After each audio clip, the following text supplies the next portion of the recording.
इसमें बहुत सारे धाराओं का हम लोग संज्ञान में लेके जानकारी लिए, जिसमें शासकीय कार्य में बाधा, मारपीट, आगजनी, ऐसे बहुत सारे धारा है, जबकि वहाँ पे ऐसा कुछ हुआ ही नहीं, थोड़ा भी ऐसा कुछ नहीं हुआ।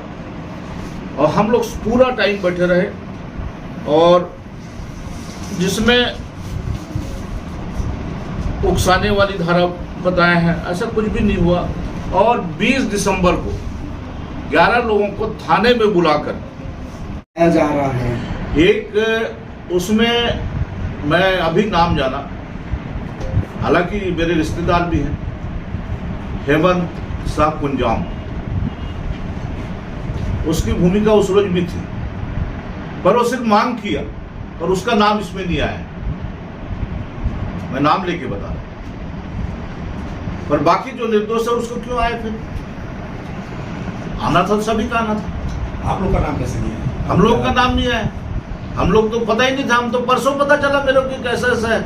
वहाँ के जो थोड़ा थोड़ा करके जेल भेज रहे हैं, 4 लोगों को पहले भेजे, 4 लोग मेरे पास आए। हम लोग तो भैया कुछ नहीं किए हैं। तो मैं बोला कैसे? बोले हम लोग को भी जेल वारंट निकला है। तो वारंट निकला है कहाँ है? तो हम लोग का नाम है। बोले हम लोग भी तो तुम लोग साथ बैठे थे, आप फुटेज देख सकते हैं, वहां पे हम लोग दोनों सामने बैठे हैं। और इस चीज को सबसाइड करने में भी हम दोनों की भूमिका रही, खत्म करवाने में भी हम लोग दोनों की भूमिका रही। चाहे तो वहां के एसडीएम से बात कर लो, तहसीलदार से बात कर लो, चाहे टीआर से बात कर लो, पर ऐसा मतलब प्लानिंग प्रायोजित करके पुलिस विभाग जो कर रही है, बहुत गलत कर रही है। हम लोग साथ इस क्षेत्र की जनता के साथ में अन्याय कर रही है। इसमें विशेष रूप से एसपी, एसडीओपी और थानेदार की भूमिका ज्यादा है, जिसकी मैं बहुत मामला है। एसपी ऑफिस में से पीड़ितों को धमकी दी जा रही है और अरेस्टिंग अंबागढ़ चौकी थाने में हो रही है। ये सब इसको कैसे देखते हैं आप? प्रायोजित है। वहां जाएंगे एसपी ऑफिस में, वहां पे उनके ऊपर प्रेशर बनाएंगे, और जब उच्चाधिकारी के द्वारा प्रेशर बनाया जाता है तो निचला स्तर के अधिकारी के पास वो जाके बोलेगा कि मेरे को बचा लो, आप ही मेरे माई बाप हो, हम इतना पैसा देंगे। ये प्लानिंग के तहत होता है। तो मैं जो सोच रहा हूँ मेरे दिमाग में, वैसे किया गया इसमें। क्या लगता है नए जिले में नेतृत्व बदलने की जरूरत है पुलिस महकमे में, क्या मानते हैं? अब इसको तो उच्चाधिकारी लोग सोचेंगे, और हम तो अभी जो देख रहे हैं, एसपी का कार्यकाल बहुत ही सिर्फ एक सूत्री कार्यक्रम है। तो यहाँ से बदलना चाहिए और सही नेतृत्व मिलना चाहिए। अभी अगर निकट भविष्य में आपकी मांग के अनुरूप कार्रवाई नहीं होती है तो राज्य स्तर पे क्या कांग्रेस विपक्ष की भूमिका निभाएगी और इस मसले को लेकर राज्य स्तर पे उठाएगी? राज्य स्तर पे तो नहीं कहूंगा, पर हमारे स्तर पे इस चीज की भूमिका की हम लोग मांग करेंगे। सब मेरे ख्याल से एसपी साहब और उनके अधीनस्थ जो और हैं एडिशनल एसपी और कुछ होंगे डीएसपी वगैरह, ये लोग उनको धमकाए, जिसमें व्यापारी भी, शिक्षक है, ग्रामीण ज्यादा है, तो महिला भी है, सबको धमकाए और उसके ऊपर रविशंकर डहरिया द्वारा प्रकरण बनाया गया। धमकाने का मतलब ये था कि उनसे पैसे की मांग की, लगभग 5 लाख रुपया की मांग की, प्रति व्यक्ति 50,000 रुपया, और नहीं देने पर पूरा धारा लगाया गया। और जिसके ये लोग 2 लाख लेके भी गए थे और 2 लाख को वापस कर दिए, हमको पूरा 5,50,000 उसको छूट दिए थे। 5,50,000 में 50,000 की छूट दिए थे। 11 में 550 होता है, 11 55। तो मतलब बड़ा ईमानदारी से ये लोग काम किए वहाँ पे, थानेदार और एसपी कार्यालय के द्वारा। और इसी के संबंध में उनके परिजन एंटी करप्शन ब्यूरो में रायपुर जो है जिसका मुख्यालय, वहाँ पे शिकायत की, बाकायदा उसको स्टिंग ऑपरेशन हुआ, उनका बयान लिए, उनका वॉइस रिकॉर्डिंग भी लिए, और पैसा लेके गए और रिश्वत रंगे हाथ पकड़ने के लिए यहाँ पे आए भी। पर आने के पहले 4 अप्रैल को वहाँ पे पूरा हुआ स्टिंग, और यहाँ पे 21 अप्रैल को आए यहाँ पर, और उच्च अधिकारी चाहे एसपी हो चाहे एडिशनल एसपी हो, इनके द्वारा उनको बताया गया कि यहाँ पे तुम्हारे आज रंगे हाथ पकड़ने का प्लानिंग बनाया गया है। क्योंकि पुलिस विभाग के ही अधिकारी हैं वहाँ पे, ये भी पुलिस वाले हैं। तो उसको यहाँ से भगा दिया गया। रात तक के इंतजार किए, रात में 10-8 बजे तक के। मेरी भी बात हुई एसीबी वालों से, वहाँ के कुछ जो कर्मचारी, उनसे बात किया। मैं तो बोले हम लोग रात तक इंतजार किए पर नहीं आए। इसको मानपुर, उसका जो ये है मानपुर बता रहा था। तो ऐसे लगातार ये लोग परेशान करने का काम कर रहे हैं। और हमारे 11 जो वहाँ के नागरिक हैं जो निर्दोष है, निर्दोष लोगों को फंसाने का काम कर रहे हैं। यहाँ हर थाना में यही काम चल रहा है, जिसमें हम लोग भी सहभागिता रहती है। और हम लोग जानने के बाद भी उनको प्रश्रय देते हैं। तो हमारी भूमिका की जांच तो होनी चाहिए, पर मैं चाहता हूं रविशंकर डहरिया, यहाँ का एसपी, सबका जांच बाहर से होना चाहिए।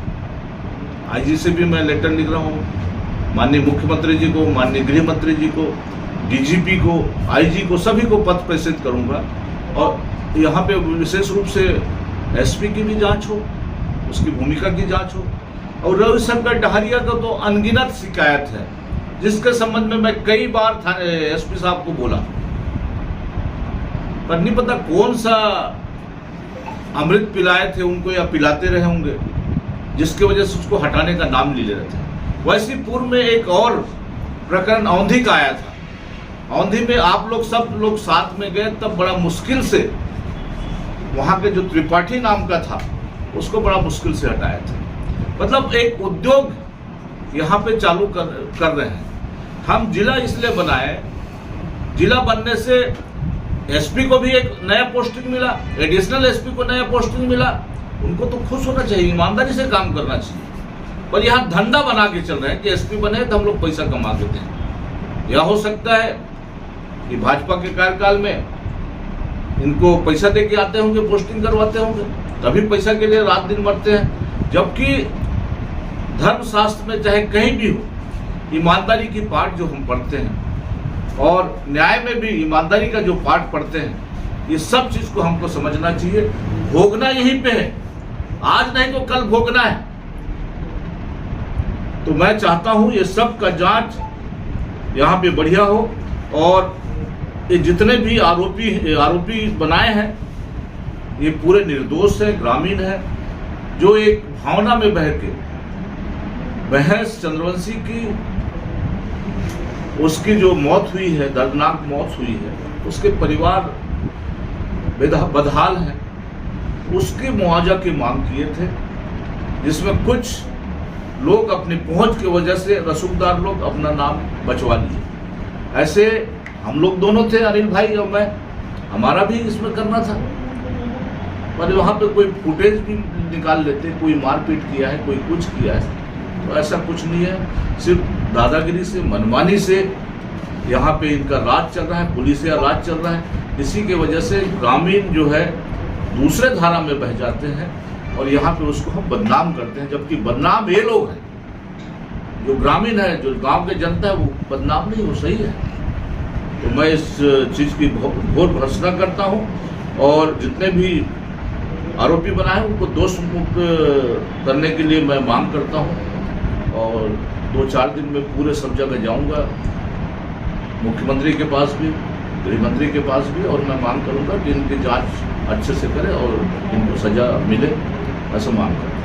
अक्टूबर को ग्राम विचारपुर के पास एक मालवाहक यान के द्वारा वहाँ के निवासी महेश चंद्रवंशी, पिता महादेव चंद्रवंशी, उम्र है लगभग 25 साल का, वहाँ पर उसकी हादसा में मृत्यु हो गई।